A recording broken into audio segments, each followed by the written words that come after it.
Name? Gus Gorman. Meet Gus. He's a man down on his luck. 36 weeks. No, it's 35. I'm not counting this week.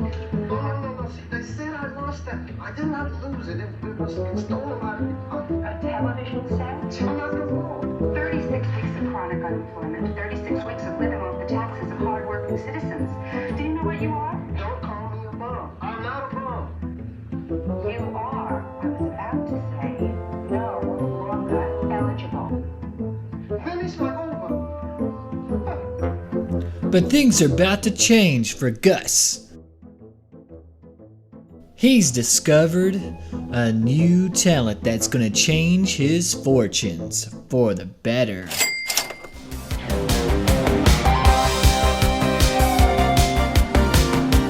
Now he's rolling in it. People are taking notice. But now he's falling on hard times. What's wrong with it? There's not enough vodka in it. There's no vodka in it. Huh! Yeah, what did I tell you? Here, put some vodka in it.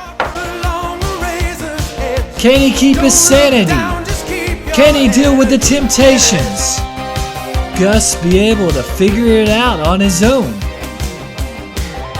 And now they're coming after him, trying to take his stuff. Can he figure it out?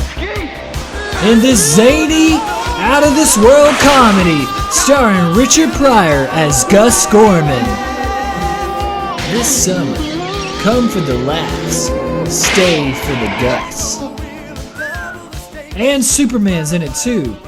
Superman 3. Check it out today on the SuperCaZt.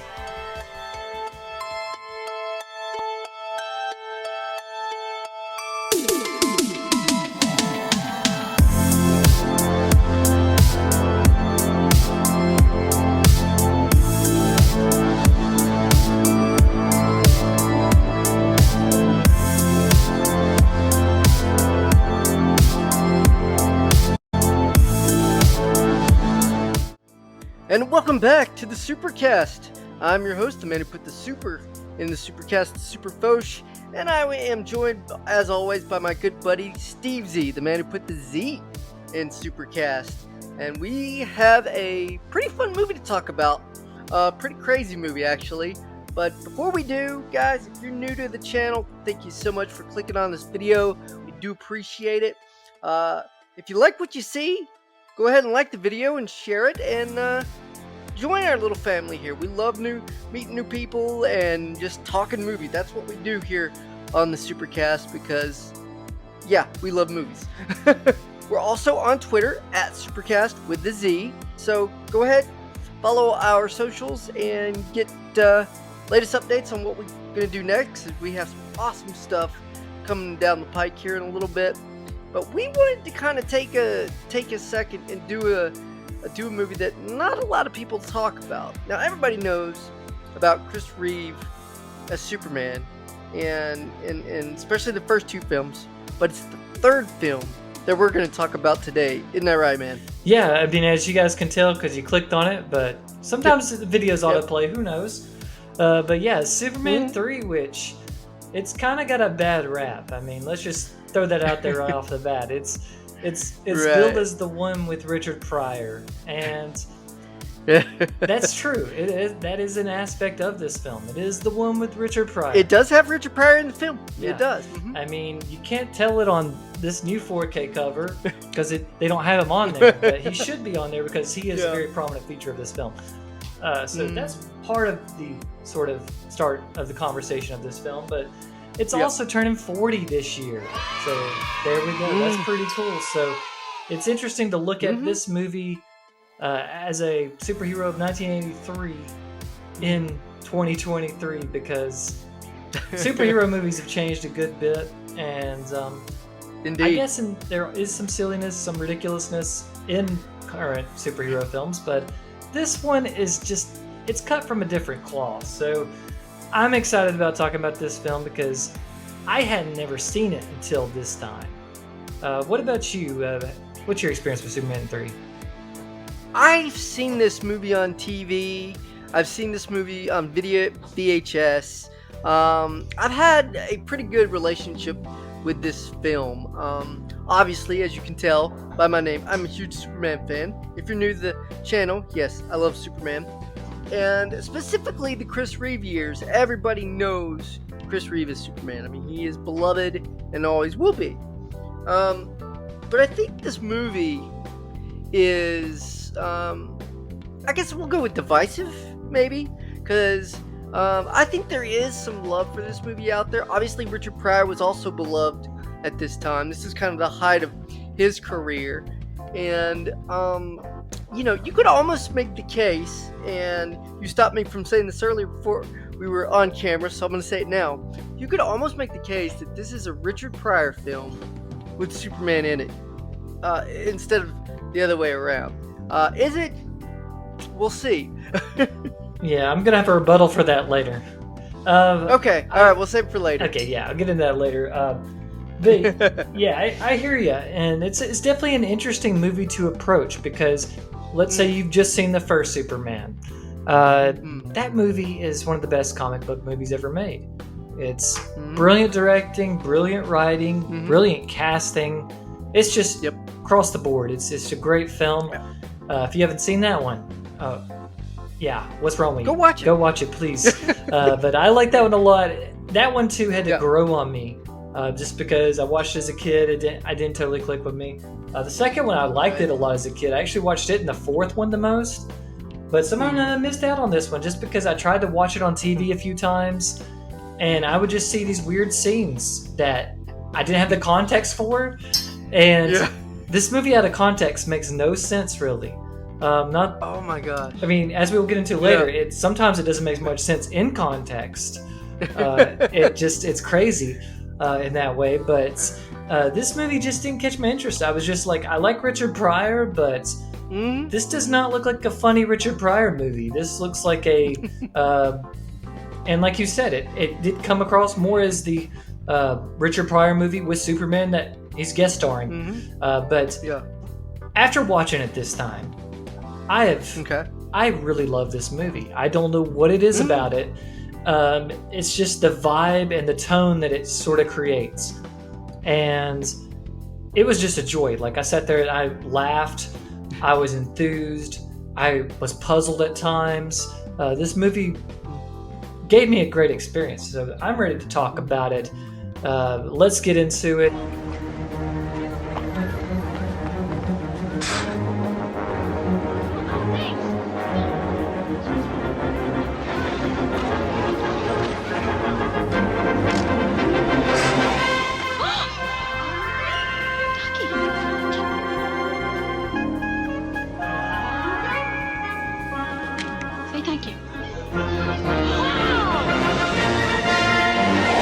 This movie, I think if you're going to study like it as a film, you have to look at the history of it a little bit.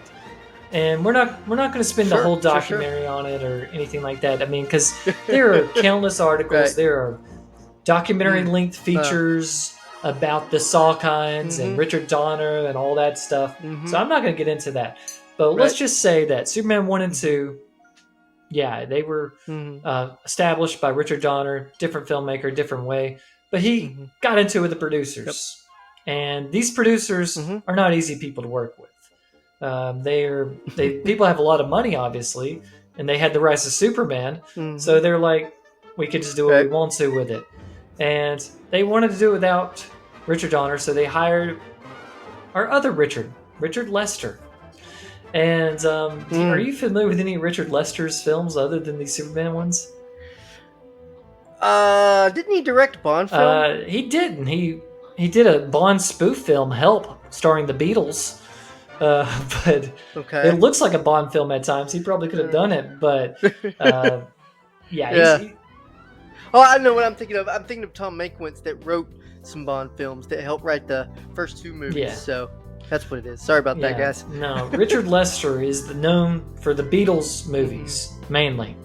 Did a few other random comedies in the 70s, like Three Musketeers and can't remember some other Gene Wilder movie, I think, or something like that. But he's known for comedy. Right. And if you watch the first two Superman they're not known for comedy too much. Some funny moments not really, here and there. I mean, everybody thinks about that's one bad outfit, that line. And some of the Gene Hackman stuff is very funny. Lex Luthor's funny.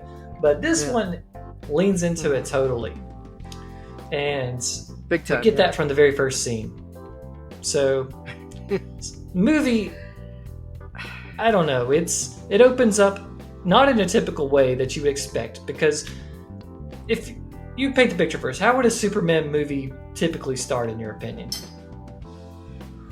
Well, when you're talking about the Chris Reeve movies, you're obviously talking about the space thing. You're talking the big, and that's another thing. John Williams, who wrote that awesome score that everybody knows by heart, is not in this movie, so it's a different score. It's an arrangement of the original music, but definitely not the same. And so it's a cover band, right? Exactly. And like, I was thinking about it before we started here, and it's like, if you're gonna show somebody a Superman movie, don't show them this film. I mean, it's gonna probably put a bad taste in somebody's mouth, because I did find enjoyment in this film, and I want to get that out of the way first of all. I did enjoy watching this film, but I enjoyed it in the sense of like a Pink Panther movie or something like that. I just can't put this movie with the epic that is Superman 1. They're two different animals. Yes, they have some of the same people in it, and it's the same quote-unquote universe that we all like to talk about nowadays. But this movie, it looks like it's on another planet or something. I mean, it's such a different feel right from the get-go. And obviously that was intentional. I get that. So if you're going into this film thinking you're going to get a great epic Superman superhero film, that's not this film. And it pretty much establishes that with this opening scene. Yes, it has Clark changing into Superman and saving people and doing things, but it's almost just like a satire of a Superman movie. That's what kept ringing in my head, especially with this opening scene. It's like a satire of Superman with Superman actually in the film. Yeah, and what you're saying makes perfect sense. Mm-hmm. We compare it to the first two, like I was getting into, it's epic. Mm-hmm. You have that John Williams dun da da da, the cool graphics, you're in outer space, you get pumped. It feels like a space sci-fi adventure romp. It's going to be fun. This one, it opens with a shot of Richard Pryor trying to get his unemployment checks. Because, and then Gus does not get his unemployment checks because Gus has been unemployed for 36 years. Or not 36 years, 36 weeks. And, And then from there we get this sort of Rube Goldberg of unfortunate events with people wandering into the traffic, people... I can't even remember all the stuff that happens. People fall down holes. It eventually culminates in a guy wrecking his car into a fire hydrant, which causes that car to fill up with water. For some reason. So, and you're saying, this is not how a Superman movie starts. And I'll go. No. And you notice the credits are even cheap looking. They look. Exactly. Yeah. It looks bizarre. It looks like something I made in iMovie or something. Right. I'm going to defend it right here, though. Please do. Because, like you said, we do see Superman. This looks like a job for Superman. I mean, he doesn't do the line, but he rips it off. He flies to the rescue, saves the guy, and you feel that warmth inside you. You feel that good feeling. Superman showing up. Everybody's clapping. Jimmy Olsen, the number one cheerleader's there. So it's got that Superman vibe. It's just a different vibe than the other two. Definitely different than Man of Steel or something like that. So I'm going to defend it. I think it works in a way. I think this opening scene, it's showing you this is a different sort of movie. It's going to have some random...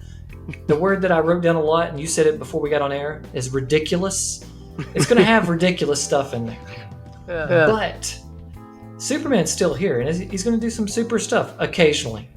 And to me, it just felt like something out of the comic books. Like if you read the comic books in the early 60s, 70s, 80s, they have some silly moments in them like this. And it also kind of reminds me of the old 50s show, if you've watched that with George Reed. So it's very much, I think it works as a Superman, even though it does set the tone. This is a different sort of thing. So that's kind of where I want to start here. But if we're talking about Superman, we gotta get into Christopher Reeve, who, it's a different sort of performance. Yeah. It's a different thing. Yeah. What do you think about Superman played by Christopher Reeve in this film? Look, there's been so many good performances of Superman. George Reeves, as you just mentioned, of course Henry Cavill, as of recently, but the king's always going to go to Chris Reeve, and he is the benchmark, and he still plays the part, even with all this silliness going around. He still plays the part perfectly, to where that's Superman. You don't doubt that. You may not know really what's going on otherwise, but that guy's Superman, and he still looks it, he still holds himself, and it's good. And it looks like he's having fun with it. It looks like he's enjoying himself. It doesn't look like he's necessarily phoning his performance in or anything like that.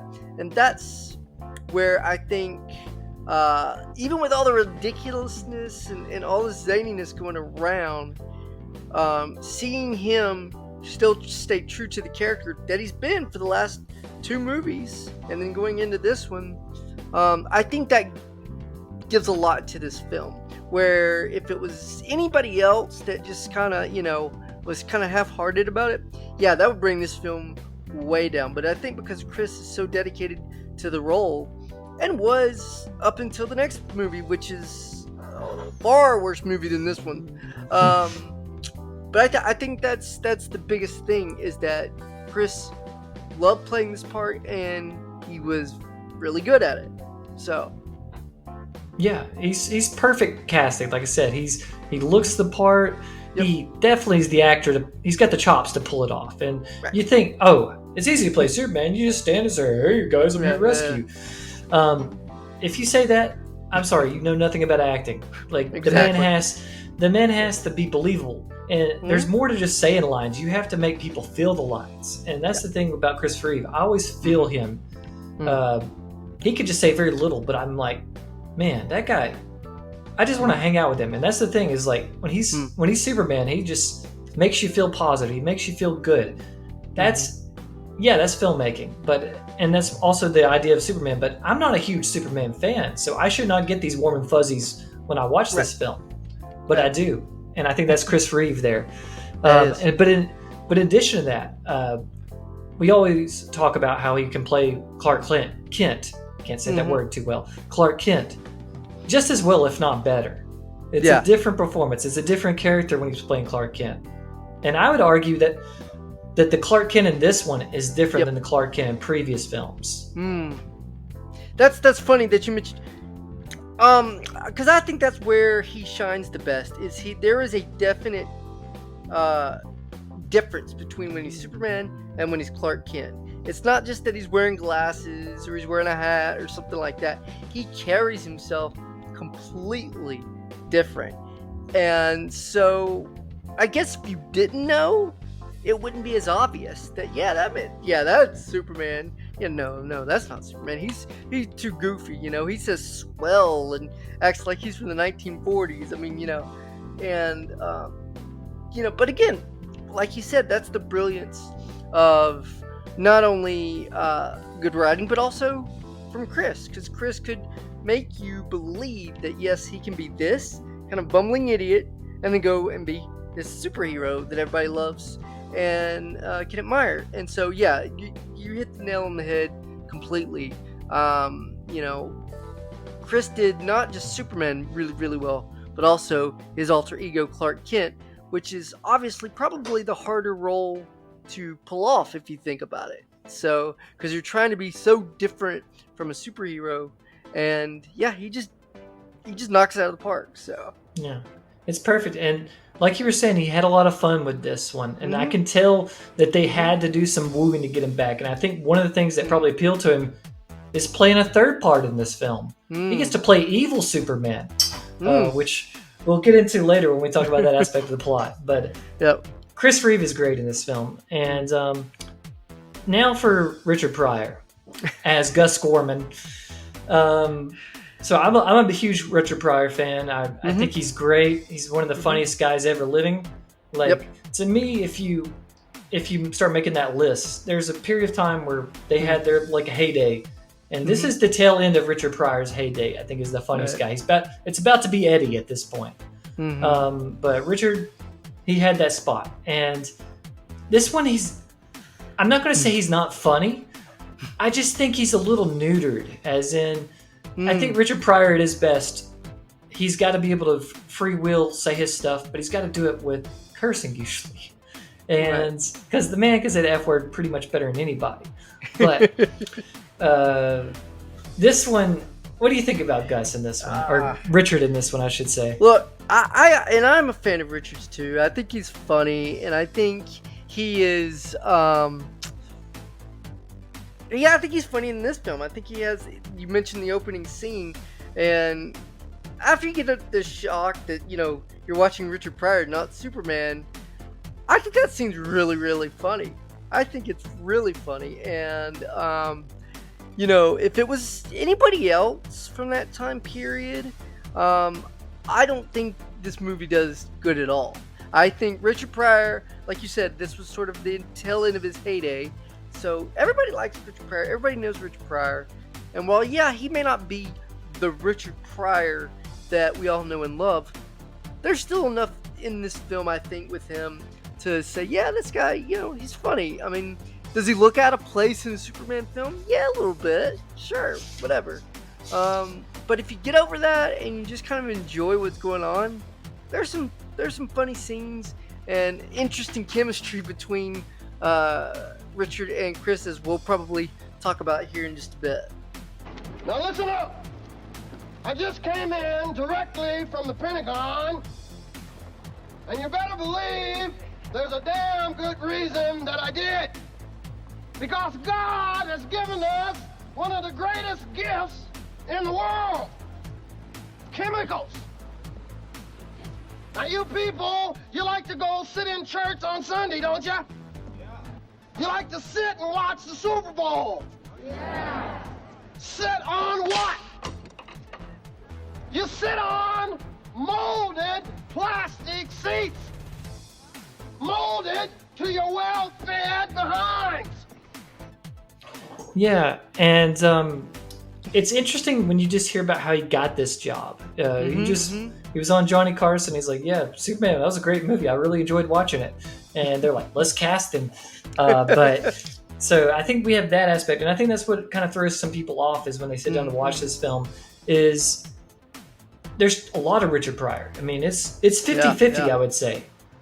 You could feel like sometimes it feels like there's more Richard Pryor than Superman. But to me, that's part of the dynamic of this film is it's two leads in it, basically. You have the Gus storyline, you have the Superman storyline. They go their different paths, but eventually they're going to intersect. And to me, the Gus storyline is pretty interesting, personally. I know some people would like, it seems random, it seems bizarre. That's what this movie is. It's random and bizarre. It's going to have a scene where Gus dresses up as a cowboy man, I don't know, repair dude, and comes in and gets the security guard drunk. And to me, that's the stuff that I really liked in this film is when Richard got to kind of play with the absurdity of this scene. And he's like, this is silly, but I'm going to kind of wink at the camera and let's just go with it. And I think he does really well with it, especially early on in the film whenever it turns out this guy's a computer whiz. And he's just sitting there typing away. And the guy's like, how did you do that? He's like, I don't know. And other actors, like you said, they probably couldn't pull that off. Yeah. But Richard, I think he nails that. And to me, a lot of people would kind of say, like you were saying, this is not a good Superman movie because there's so much Richard Pryor. But to me, it just makes this movie more and more interesting. because he's an interesting actor, and just whoever sat down to write this screenplay and said, we're going to have two leads, Right. and it's going to be like these two different storylines, and I think it's pretty interesting. I don't know. That's all I can say. Well, here's the thing. Like, if you watch this film with 2023 eyes, and we see all these Superman or superhero films and stuff like that, and you put this film on, it's going to be nothing like what's been made today, right? There's no universe, there's no crossover, there's none of that. So, comic book movies, other than Superman, that came out a few years before this, comic book movies weren't really the thing. I mean, we were even a few years away from '89 Batman, so there was not a lot of pressure to make these blockbuster films, and so you could get away with stuff like this a little more.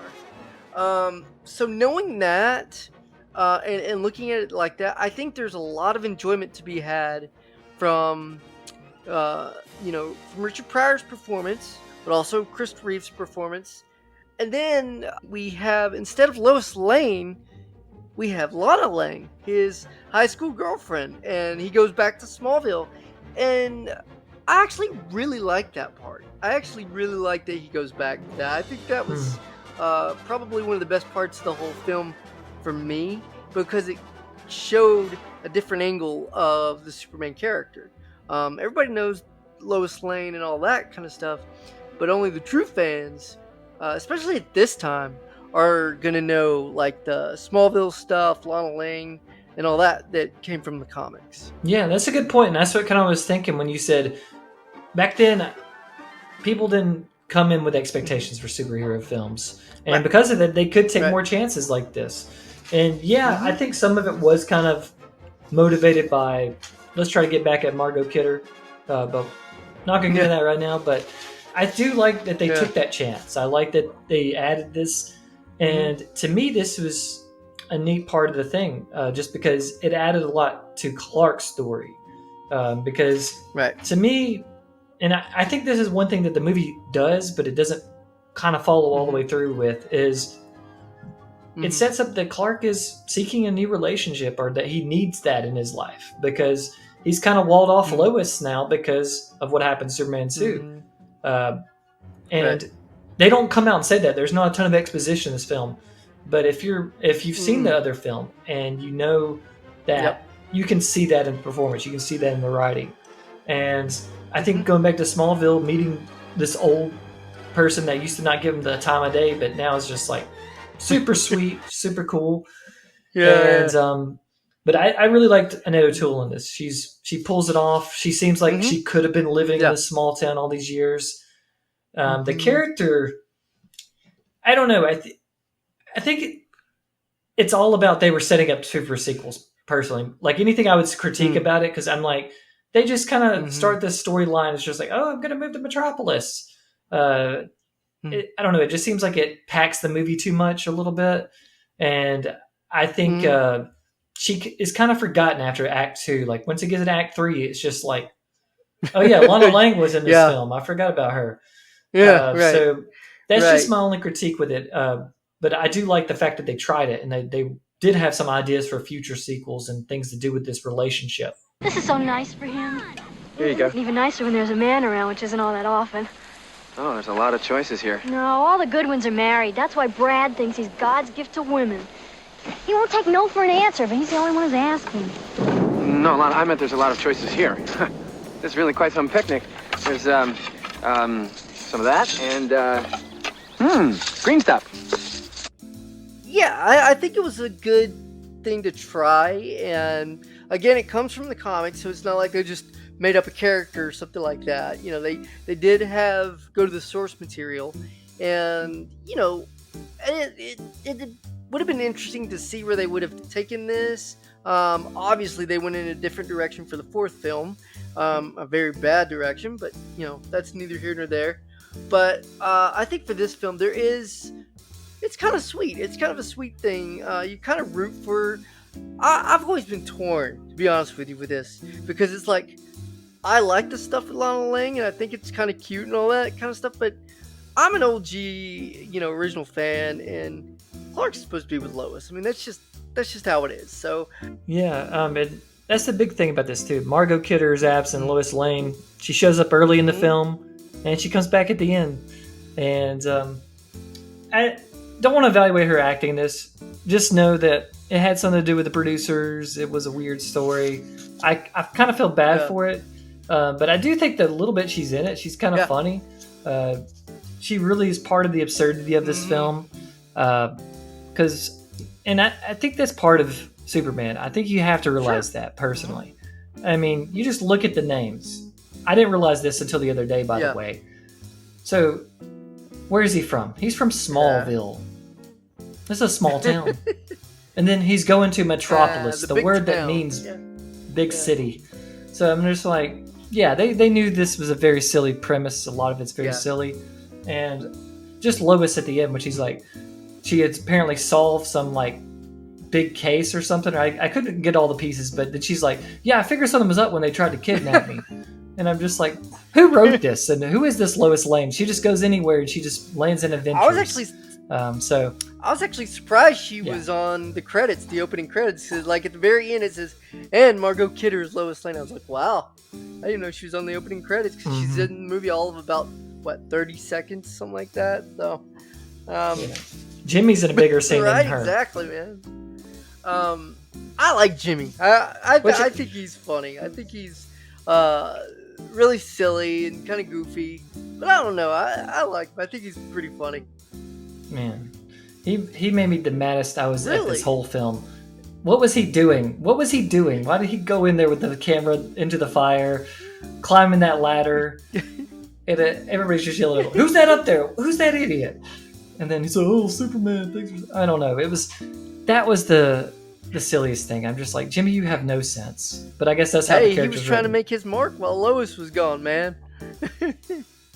Yeah. So next thing we had to talk about. So we talked about Gus earlier. He's kind of a pseudo villain because he starts off as this computer guy that's really good with computers apparently, and does have his little scheming ways to make money. But then he comes in contact with Robert Vaughn as Webster and his cronies, his entourage of sorts. And this trio of villains, I'm going to let you have the floor. What do you think about Robert Vaughn and his cronies? I was looking for Gene Hackman the whole time, man. I was like, oh, we need Gene Hackman and the Kryptonian people back because this is terrible. I just like the villains in this film are the worst part of this film for me. They annoyed me. I didn't care. I mean, yeah, I guess Gus Gorman's a villain, but not like these guys. I mean, these guys are just, I don't know. Like we said earlier, there's a lot of ridiculousness in this film, and those people, I don't know if it was the writing or the acting. I couldn't tell which was worse. What about you, man? I actually kind of liked them. It's weird. Okay, all right. Just for this film, like if it was a different sort of movie with a different sort of vibe, that we actually had to have intimidating villains that were evil and all that stuff, they wouldn't fit. But for this film, Superman 3, I think they kind of work. And it's not because none of them are batting 100 or anything. It's not like I'm going to look up Webster and like, man, that dude's awesome. Because you're right, he's basically not as good Lex Luthor. A Lex Luthor ripoff, yes. A Lex Luthor ripoff, yes. Thank you. Even though I did read that Lex Luthor in the comics and like cartoons and stuff started borrowing stuff from this guy later, because originally Lex Luthor was not a billionaire or anything. He was just an evil genius. But here we have Webster, and he is a billionaire, and I think the performance is okay. But to me, I like his two sidekicks. I don't know why Lorelei, she interests me, because she's just your ditzy blonde who says a bunch of stupid stuff and does stupid stuff, but then she'll say some like random thing about computers or about, and she says it under her breath, and it turns out she's like a super genius or something. And I'm like, I wish they would have played that up more in the film, because there's another scene where she's just like reading some book, and it's like supposed to be way above her head, and then when everybody comes in, she like swaps it out for a magazine or something. I really liked that performance. I thought she was cool. And as far as the sister, I like some of the running jokes with her, just how she's just kind of, everybody was like, looked at her and like, huh. I mean, that's just a good reaction anytime you see a character like that. It's a running joke. They committed to it. Yeah, as far as the blonde goes, I mean, like, Miss Tessmacher had that already down, man. I felt like she was just trying to rip Miss Tessmacher off, if you want to know my opinion on that. That's true. I forgot about Tessmacher does have a similar sort of thing where she'll say some smart things. Mm-hmm. So, you know. Yeah. Yeah, and there is no Otis in the bunch. I mean... Otis. Best character in all of the Chris Reeve universe. He didn't get Otisburg, though. Yeah, but these guys are still random. I don't understand why they put it like a ski slip at the top of a skyscraper. Yeah, that was kind of silly.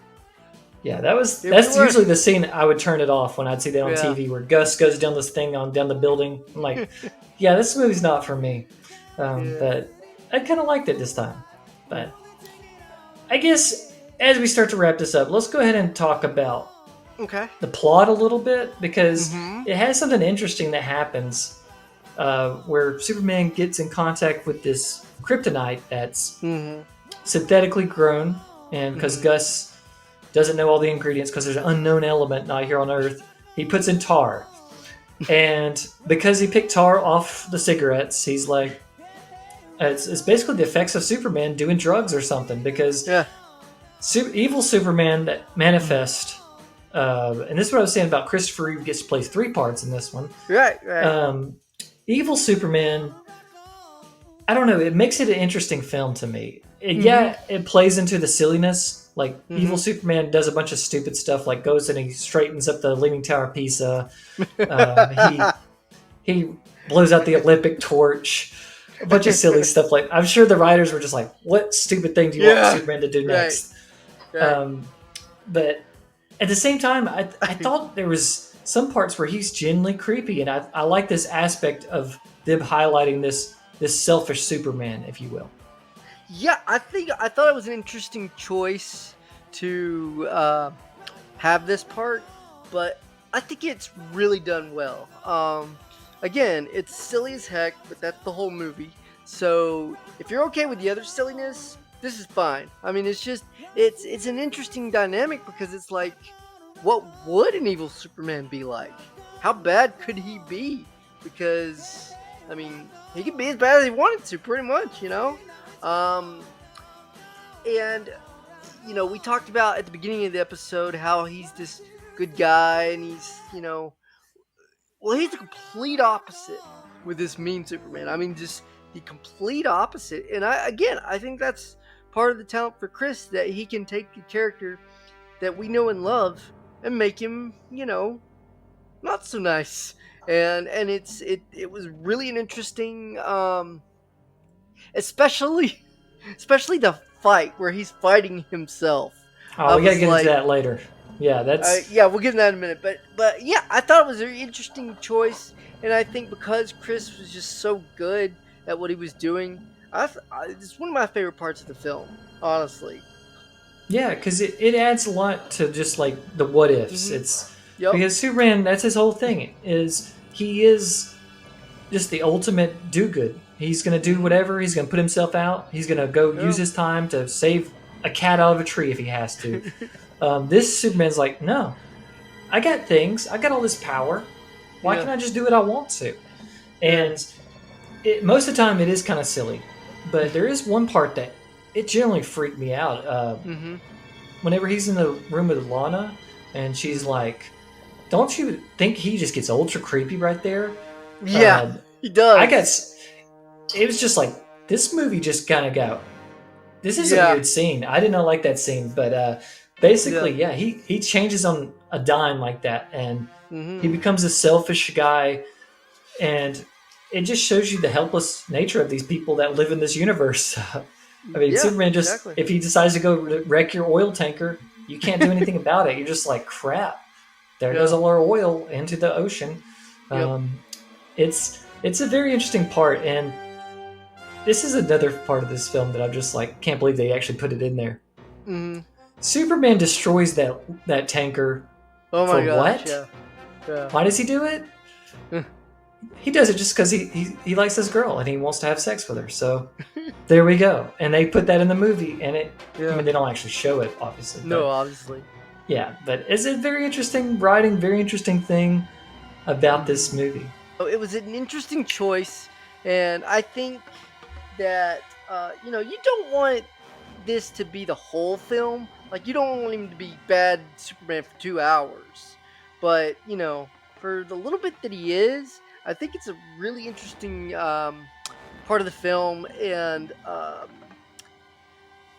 the writing is interesting, but also the performance, and I think that's the key thing here. Because, like I said, the way he does his Clark, the way he does the good Superman, are two distinctive parts, right? Well, then you add this third part, which is evil Superman. That's an entirely different character. So, like you said, he's essentially playing 3 different parts, 3 different ways. Is obviously the best actor in here. So yeah, it's brilliant on the part of Chris Reeve. I know there's probably some people that don't like it and think, oh, he's gonna be good all the time. Yeah, okay, yeah, I got you. But I thought it was an interesting choice, and probably one of my favorite parts of the film, to be honest with you. Yeah, but it brings us into this movie basically has 2 climaxes, and the first climax is how they resolve this. Yeah. And I don't know what happens here. I understand symbolically what's happening. We have Clark, the representation of his human side, his goodness, versus this evil version of Superman, the selfish side. And yeah, they're doing battle. I get that. But how is it possible? Is it just happening in his head? Can other people see this battle going on? Right. This is a part that I roll with it when I'm watching it. I'm like, yeah, that just happened out of his head. Clark just manifested. They're fighting. But whenever you get done, you're like, okay, yeah, that was silly. That was cool at the same time. But how? Yeah. That's the kind of interesting part of this film. Yeah, this part used to, as a kid, I remember being like, how did he do that? How did he come out of himself and then kill himself? I mean, did he commit suicide? Is this a form of suicide? I mean, like, what is going on? And the truth is, I don't know. And I don't know if anybody does. I think this is just one of those things where it's kind of left up to your own imagination, I guess. I don't know. Because, yeah, on certain levels, this is actually kind of horrible. Because it's like almost like a form of suicide. But I don't think they meant to go that deep with it, obviously. But if you do sit there and think about it for a while, it's like, how do you explain that? Because, he never did that in any other forms of media. I don't ever remember doing it in the comics or cartoons or anything else. So it's an interesting visual, but it makes absolutely no sense. So I don't know. Yeah, it makes no sense, and I think you are onto something about how it was just a scene they had, because I do remember hearing that in the original script it was supposed to be Supergirl that showed up and beat him up, because they're going to start Supergirl in this film, but I guess they were just like, we're going to have this junkyard fight, and then they're like, well, we're not going to put Supergirl in there, how are we going to do it? So they threw this out there. The only thing I can work is it's happening in his head. It's a symbolic thing. But it is pretty cool watching him just kind of jump out of that trash compactor. And he rips off the shirt and reveals the S. It's pretty epic. So that's what I'm saying. It's silly, but it's epic. And that's kind of the way this movie mostly is. Which gets us to the ending. And the ending, it gets kind of crazy. Gus, being the supercomputer guy he is, develops this supercomputer that can do things that we can't even understand as human beings. Right. And this thing gains sentience and basically becomes Skynet or the Terminator, whatever you want to say. And Superman shows up to take it on. And this scene is... What can you say about it? I don't know. You almost kind of feel sorry for the Gus character, in my opinion. Like, I don't see him as a villain. I mean, I know he did some bad stuff and everything, but you almost kind of feel sorry for him, and you're just like, all this guy wants to do is make it in some way, make his mark. Yes, does he go off on some weirdness and get obviously caught up with those crazy people? Sure, yeah. But I think he's still, I don't know, there's just some sweetness to him. Whatever. But I don't know, man. What about you? What do you think?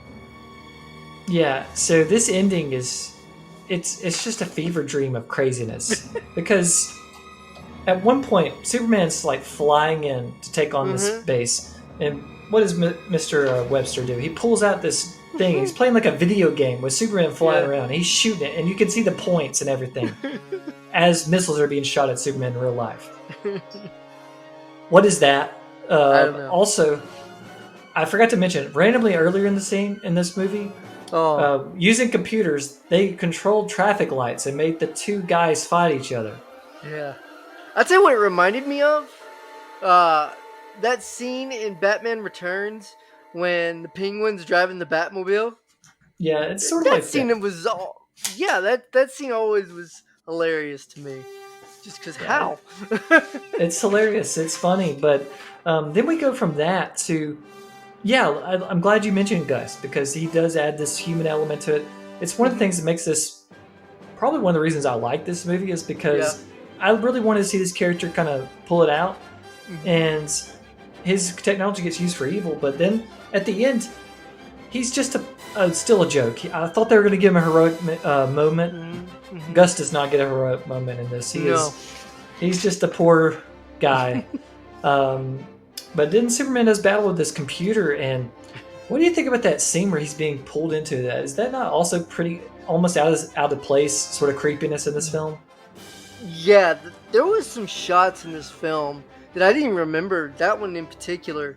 I'm glad you mentioned that because I did not even remember that part, and I was like, wow, they took some chances with this film. And there's some things, going back to that fight, it's hard to believe that the censors allowed some of that, you know what I mean?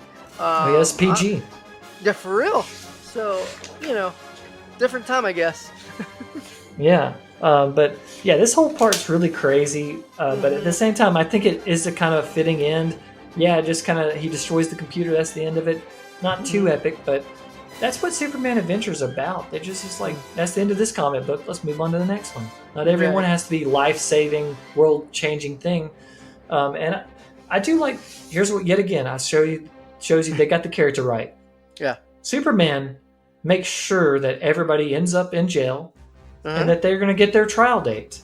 Yeah. This is what America's all about. He's standing for truth, justice, American way. American way, yeah.